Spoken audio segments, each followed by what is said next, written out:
Ici Sarah de Jeux Vidéo Techno et voici ma critique de Fairy Tail 2 pour PlayStation 5, développé par Ghost et publié par Koei Tecmo. Le jeu est disponible depuis le 13 décembre 2024 et on le retrouve également sur PlayStation 4, Switch et Steam. Fairy Tail 2, suite directe du jeu Fairy Tail publié en 2020, se déroule à la fin de l'arc de l'Empire d'Albarès, qui clôturait les événements de la série originale de manga et d'anime du même titre.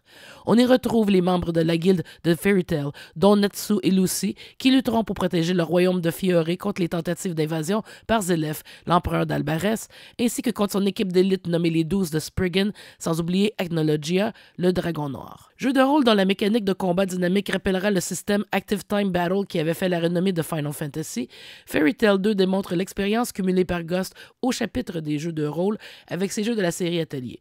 À première vue, on pourrait croire qu'il suffit d'appuyer sur n'importe quelle combinaison de boutons pour attaquer, mais certaines touches permettront de cumuler des combos pour mieux faire baisser la barre de vie des ennemis. Les décors en 3D donnent vie au champ de bataille du royaume de Fiore et le jeu comprend de nouveaux chapitres après le générique de fin, servant d'épilogue inédit à l'intrigue d'origine, en plus de diverses scénettes pour mieux découvrir les liens entre les personnages. Nos persos peuvent acquérir des aptitudes et équiper des lacrymats pour accroître les points de dommages liés à divers types d'éléments.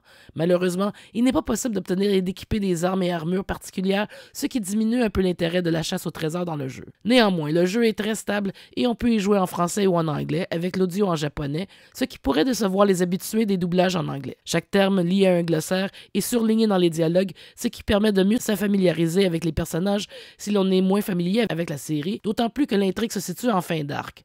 Plusieurs niveaux de difficulté sont proposés et même au plus facile, les combats de boss sont longs sans nécessairement être très difficiles. Le chara-design qui reprend fidèlement le look de l'anime est attrayant et les fans de la série ne seront pas déçus par le traitement de leurs favoris. L'humour bon enfant fait de Fairy Tail 2 un jeu léger et agréable qui plaira aux amateurs d'anime de tous âges, même si l'intrigue n'est pas particulièrement approfondie. La durée du jeu n'est pas particulièrement longue, mais on se prend à vouloir finir le jeu à 100%. Cependant, les gens qui ne sont pas familiers avec la série, en particulier ceux qui n'aiment pas les animés, pourraient rester un peu sur leur faim, surtout s'ils sont des amateurs aguerris des jeux de rôle. Pendant longtemps, les jeux basés sur les animés avaient mauvaise réputation pour leur basse qualité, décevant même les plus grands fans des licences d'origine. Cependant, depuis quelques années, on sent la présence de tentatives de création de jeux mieux conçus qui seraient aussi accessibles aux nouveaux venus que pour les nostalgiques, et Fairy Tail 2 a réussi son pari sur ce plan. Fairy Tail 2 pour PlayStation 5 obtient la note de 8 sur 10. Merci d'avoir été à l'écoute.